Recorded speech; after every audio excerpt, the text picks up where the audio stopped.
Pada tahun 1292 Masehi, masa kerajaan Majapahit,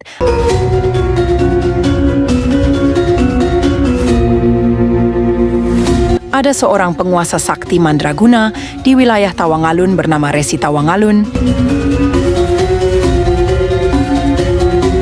Ia berasal dari bangsa raksasa atau jin. Resi Tawangalun mempunyai putri bernama Dewi Meranti atau Putri Alun.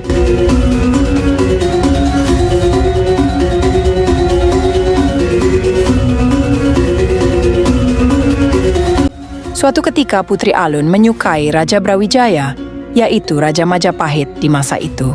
Demi mewujudkan keinginan putrinya, sang resi merubah wajah Putri Alun terlihat sangat cantik, dan akhirnya sang raja pun terpikat hati dan mempersunting Putri Alun sebagai istri selirnya.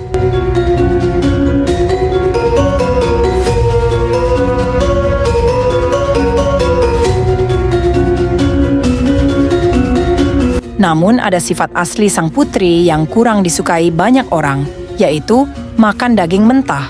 Hingga suatu saat, sifat aslinya muncul dan diketahui oleh orang istana.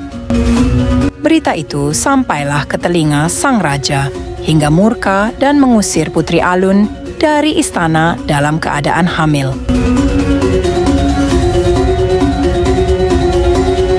Putri Alun pun kembali ke ayahnya dan melahirkan seorang putra yang diberi nama Aryadillah. Waktu berjalan, Aryadillah beranjak dewasa dan Putri Alun memberitahu sang putra bahwa ayahandanya adalah Raja Brawijaya. Dengan izin sang resi dan ibunya, berangkatlah Aryadillah untuk mencari ayahnya.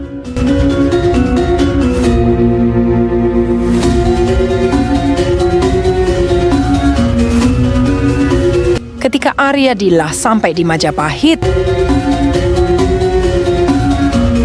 dan menghadap ke Raja Brawijaya, Aryadillah mengaku bahwa dia adalah anak Raja Brawijaya dari selir Putri Alun. Raja yang mendengar itu memberikan syarat kepada Aryadillah.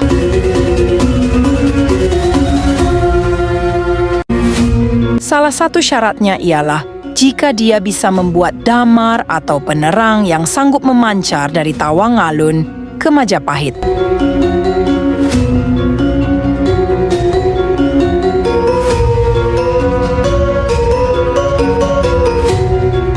Keberhasilan inilah yang membuat Aryadillah mendapat gelar damar.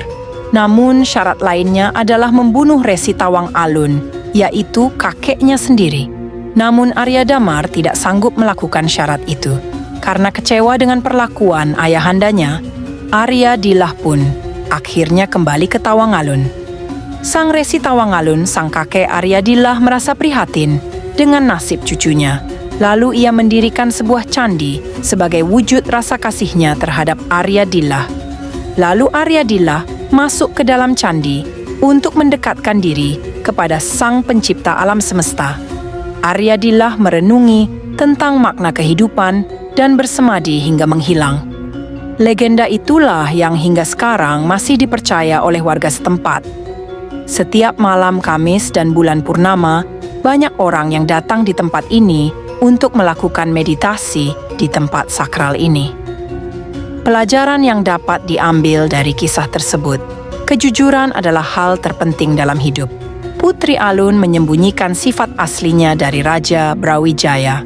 Ketika kebenaran terungkap, ia kehilangan segalanya. Pesan, jangan menutupi jati diri hanya demi diterima orang lain.